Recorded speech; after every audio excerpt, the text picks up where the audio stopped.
Chapter 7, Section 2, The Beast from the Sea. The next great enemy introduced to our notice is the beast from the sea. Revelation 13, verse 1. I stood, says John, upon the sand of the seashore, and saw a beast rise up out of the sea. The 7 heads and 10 horns of this beast, as on the great dragon, show that this power is essentially the same beast, but that it has undergone a circumstantial change.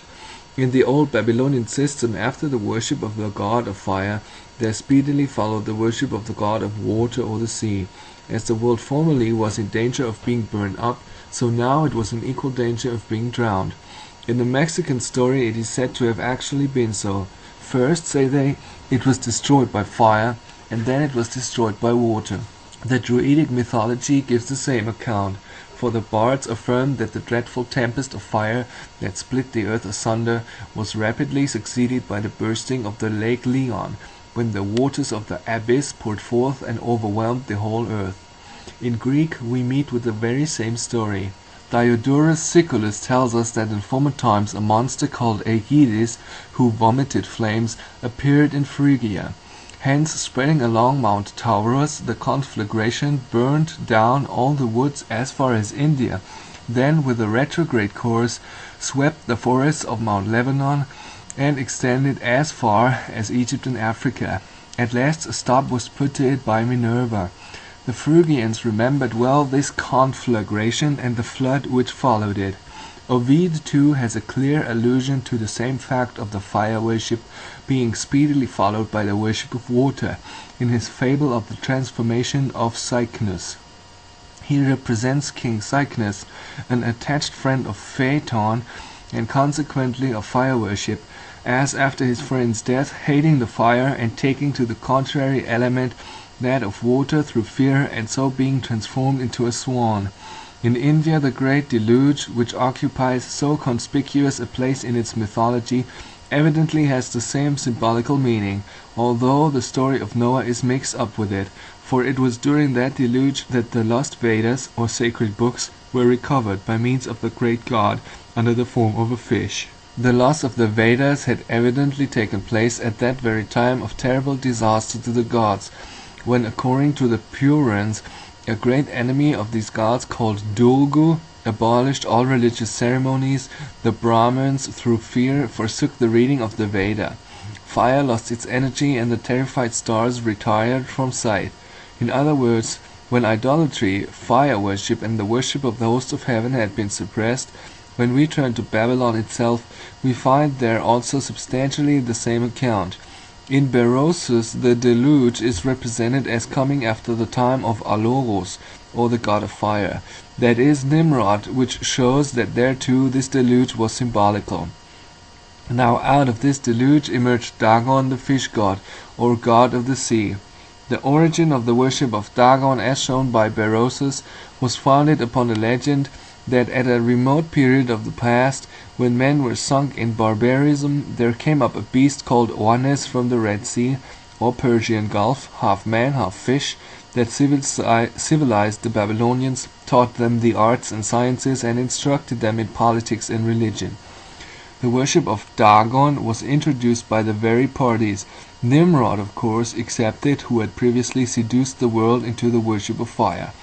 In the secret mysteries that were then set up, while in the first instance, no doubt professing the greatest antipathy to the prescribed worship of fire, they sought to regain their influence and power by scenic representations of the awful scenes of the flood, in which Noah was instructed under the name of Dagon, or the fish god. Scenes in which the whole family of man, both from the nature of the event and their common connection with the second father of the human race, could not fail to feel a deep interest.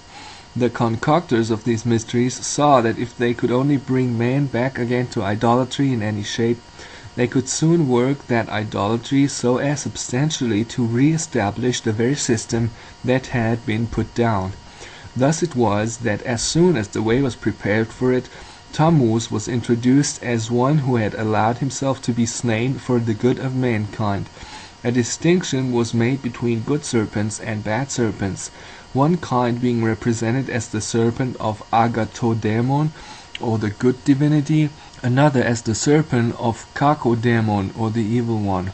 Read Wilkinson. In Egypt, the Uraeus or the Kerastes was the good serpent, the Apophis the evil one. It was easy then to lead men on by degrees to believe that in spite of all appearances to the contrary, Tammuz, instead of being the patron of serpent worship in an evil sense, was in reality the grand enemy of the Apophis, or the great malignant serpent, that envied the happiness of mankind, and that in fact he was the very seed of the woman, who was destined to bruise the serpent's head.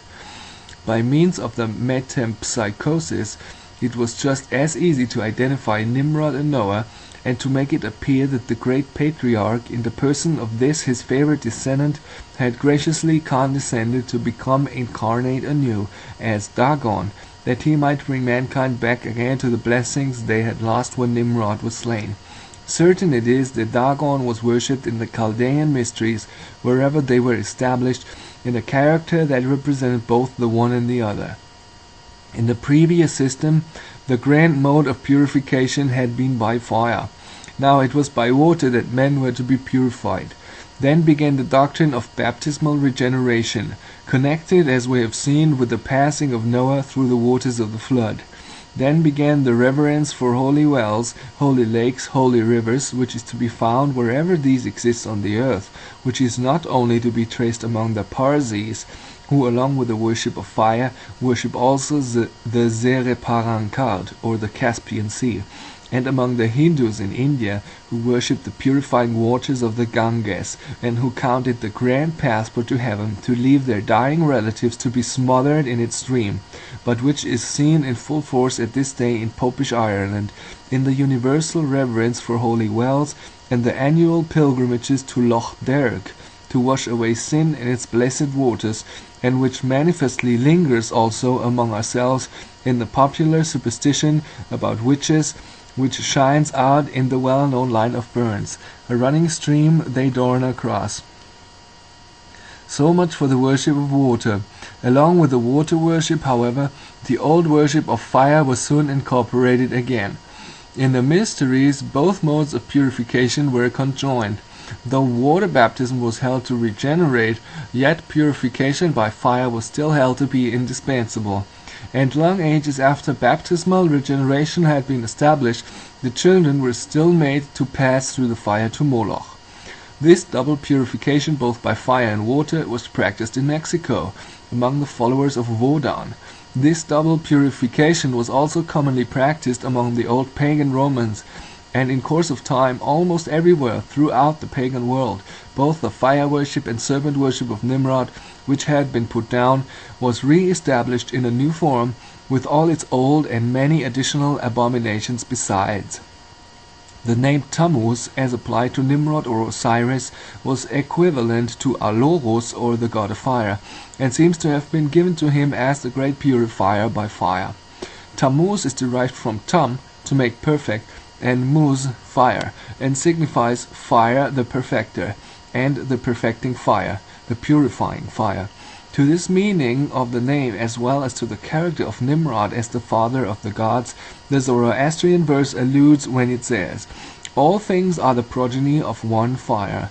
The Father perfected all things and delivered them to the second mind, whom all nations of men call the first." Quote from Corey's Fragments. Here fire is declared to be the father of all, for all things are said to be its progeny, and it is also called the perfecter of all things. The second mind is evidently the child who displaced Nimrod's image as an object of worship, but yet the agency of Nimrod, as the first of the gods and the fire god, was held indispensable for perfecting man. And hence too, no doubt, the necessity of the fire of purgatory to perfect man's souls at last, and to purge away all the sins that they have carried with them into the unseen world. Read Ovid's Fasti. It was not a little interesting to me, after being led by strict induction from circumstantial evidence to the conclusion that the purgation by fire was derived from the fire worship of Adon or Tammuz, and that by water had reference to Noah's flood, to find an express statement in Ovid that such was the actual belief at Rome in his day. After mentioning in the passage to which the above citation refers various fanciful reasons for the twofold purgation by fire and water, it concludes thus: "For my part, I do not believe them. There are some, however, who say that the one is intended to commemorate Phaeton, and the other the flood of Deucalion. If, however, anyone should still think it unlikely that the worship of Noah should be mingled in the ancient world with the worship of the Queen of Heaven and her Son, let him open his eyes to what is taking place in Italy at this hour, in 1856, in regard to the worship of that patriarch and the Roman Queen of Heaven. The following kindly sent me by Lord John Scott, as confirmatory of the views propounded in these pages, appeared in the Morning Herald, October 26, 1855. An Archbishop's Prayer to the Patriarch Noah, Popery in Turin. For several consecutive years the vintage has been almost entirely destroyed in Tuscany, in consequence of the prevalent disease. The Archbishop of Florence has conceived the idea of arresting this plague by directing prayers to be offered not to God but to the Patriarch Noah, and he has just published a collection containing 8 forms of supplication addressed to this distinguished personage of the ancient covenant. Most holy Patriarch Noah, is the language of one of these prayers, who didst employ thyself in thy long career in cultivating the vine and gratifying the human race with that precious beverage which allays the thirst, restores the strength, and enlivens the spirit of us all. Deign to regard our vines, which, following thine example, we have cultivated hitherto. And while thou beholdest them languishing and blighted by that disastrous visitation, which before the vintage destroys the fruit, in severe punishment for many blasphemies and other enormous sins we have committed, have compassion on us, and prostrate before the lofty throne of God, who has promised to his children the fruits of the earth, and an abundance of corn and wine, entreat him on our behalf. Promise him in our name that with the aid of divine grace we will forsake the ways of vice and sin, that we will no longer abuse his sacred gifts, and will scrupulously observe his holy law and that of our Holy Mother, the Catholic Church." The collection concludes with a new prayer addressed to the Virgin Mary, who is invoked in these words: "O Immaculate Mary, behold our fields and vineyards, and should it seem to thee that we merit so great a favor, stay, we beseech thee, this terrible plague, which inflicted for our sins renders our fields unfruitful, and deprives our vines of the honors of the vintage." The work contains a vignette representing the Patriarch Noah presiding over the operations of the vintage, as well as a notification from the Archbishop, granting an indulgence of 40 days to all who shall devoutly recite the prayers in question. In view of such rank paganism as this, well may the noble lord already referred to remark that surely here is the world turned backwards, and the worship of the old god Bacchus unmistakably restored. Now this god of the sea, when his worship had been firmly re-established, and all formidable opposition had been put down, was worshipped also as the great god of war, who though he had died for the good of mankind, now he had risen again, was absolutely invincible. In memory of this new incarnation, the 25th of December, otherwise Christmas Day, was, as we have already seen, celebrated in pagan Rome as Natalis Solis Invictis, the birthday of the unconquered sun, who would overcome the winter solstice and come back for another round. We have equally seen that the very name of the Roman god of war is just the name of Nimrod, for Mars and Mavors, the two well-known names of the Roman war god, are evidently just the Roman forms of the Chaldee Mal, or Mavor, the rebel. Thus terrible and invincible was Nimrod when he reappeared as Dagon, the beast from the sea. If the reader looks at what is said in Revelation 13:3, he will see precisely the same thing. "And I saw one of his heads as it were wounded unto death, and his deadly wound was healed. And all the world wondered after the beast, and they worshipped the dragon, which gave power unto the beast. And they worshipped the beast, saying, Who is like unto the beast? Who is able to make war with him?" Such, in all respects, is the analogy between the language of the prophecy and the ancient Babylonian type. Do we find then anything corresponding to this in the religious history of the Roman Empire after the fall of the old paganism of that empire? Exactly, in every respect. No sooner was paganism legally abolished, the eternal fire of Vesta extinguished, and the old serpent cast down from the seat of power, where so long he had sat secure, than he tried the most vigorous means to regain his influence and authority. Finding that persecution of Christianity as such in the meantime would not do to destroy the church symbolized by the sun-clothed woman, he made another attack. Revelation 12:15. And a serpent cast out of his mouth a flood of water after the woman, that he might cause her to be carried away of the flood. The symbol here is certainly very remarkable. If this was a dragon of fire, it might have been expected that it would have been represented, according to popular myths, as vomiting fire after the woman. But it is not so. It was a flood of water that he cast out of his mouth. What could this mean? As the water came out of the mouth of the dragon, that must mean doctrine, and of course false doctrine. But is there nothing more specific than this? A single glance at the old Babylonian type will show that the water cast out of the mouth of the serpent must be the water of baptismal regeneration. Now it was precisely at this time, when the old paganism was suppressed, that the doctrine of regenerating man by baptism, which had been working in the Christian church before, threatened to spread like a deluge over the face of the Roman Empire. From about AD 360 to the time of Emperor Justinian, about 550, we have evidence both of the promulgation of this doctrine and also of the deep hold it came at last to take of professing Christians. It was then precisely that our Lord Jesus Christ began to be popularly called Ichthys, that is the fish, manifestly to identify him with Dagon. At the end of the 4th century, and from that time forward, it was taught that he who had been washed in the baptismal font was thereby born again and made pure as the virgin snow. This flood issued not merely from the mouth of Satan, the old serpent, but from the mouth of him who came to be recognized by the pagans of Rome as the visible head of the old Roman paganism.